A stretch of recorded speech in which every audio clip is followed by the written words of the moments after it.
ఒక Susanna Wesley తన పిల్లలు ఒక గొప్ప దైవ సేవకులు గాను, సమాజంలో గొప్పవారు గాను నిలకడగా నిలబడటానికి ఆమె తన పిల్లలకి ఏం నేర్పించింది, ఆమె తన పిల్లలకి ఏం బోధించింది, ఆమె తన పిల్లలు ఏ విధంగా ఉండాలి, ఎలా నడుచుకోవాలని చెప్పింది అనే విషయాలు సూత్రాల రూపంలో ఆమె తెలియజేసింది. మొదటిది, భోజనానికి మధ్య తినటం అనుమతించబడదు. అంటే అలా తింటూ ఉంటే ఒబేసిటీ అనేది పెరిగిపోద్ది. అంటే పిచ్చి తిండి తినకూడదు, ఆరోగ్యం పాడవుద్ది. తిండికి మధ్యలో గ్యాప్ ఉండాలని చెప్పేసి పిల్లలకి చిన్నప్పటి నుంచి ఆవిడ నేర్పించిందంట. రెండవది, రాత్రి 8 గంటల లోపల అందరూ కూడా ప్రార్థన చేసుకొని నిద్రపోవాలి. 8 తర్వాత ఇక ఏమీ చూడటానికి అవకాశం లేదు. ఈ రోజుల్లో ఉండే ఎంటర్టైన్మెంట్ ఆ రోజుల్లో ఉండే ఎంటర్టైన్మెంట్ ఆ రోజుల్లో ఉంది. ఆ రోజుల్లో కూడా అర్ధరాత్రి వరకు కాలక్షేపం చేస్తూ నిద్రపోకుండా సమయాలు వ్యర్థపరిచే వాళ్ళు ఉన్నారు. అలాంటి వారి మధ్యలో తన పిల్లల్ని ఆవిడ 8 గంటలకే నిద్రపుచ్చేదంట. మూడవదిగా, ఆరోగ్య విషయంలో సాకులు చెప్పకుండా, సనగకుండా వాళ్ళకి ఏర్పాటు చేయడం, ఆ మందులు మీరు తప్పకుండా వేసుకోవాలని వారికి ప్రేమగా చెప్పేదంట. నాలుగవదిగా,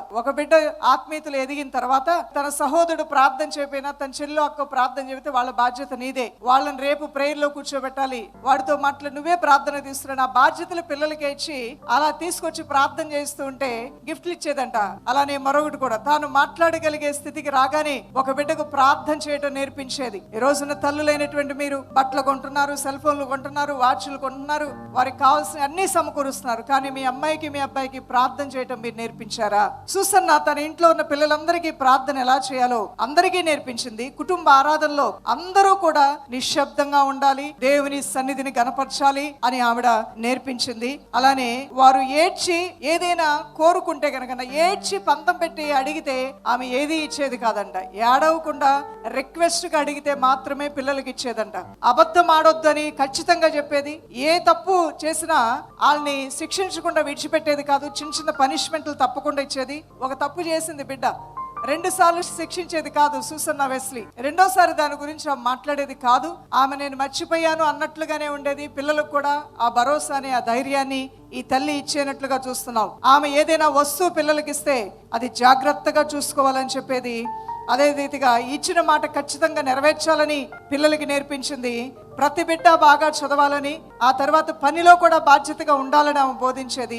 మంచి మాటలు చెప్పి ప్రోత్సాహపరిచే విషయంలో ఆమె తనకు తానే మాదిరిగా ఉంది.